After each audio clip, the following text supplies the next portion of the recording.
Good morning, જય માતાજી. સ્વાગત છે તમારું મારા મિની વ્લોગમાં. આજે આપણી કોલેજમાં નવરાત્રિવાળું હતું, એટલે આ ભાઈ સ્પેશિયલી મને લેવા આવેલો હતો. પછી એના સાથે બેસીને નીકળી ગયા કોલેજ માટે.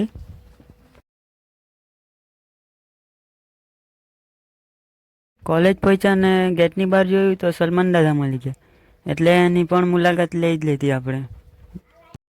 પછી સલમાન દાદાએ બી એનો ટેલેન્ટ બતાવી દીધો, એટલે આપણે પણ જોઈને ખુશ થઈ ગયા. આ છે આપણો સલમાન ઉર્ફે અવી, ઓરિજિનલ ગાંડુ. આ ભાઈ બહુ કહેતો હતો વ્લોગમાં લે, એટલે આજે લઈ લેતો વ્લોગમાં. પછીનો પાર્ટ જોવા માટે લાઈક શેર સબસ્ક્રાઈબ કરો, અને પછી આવશે પાર્ટ 2.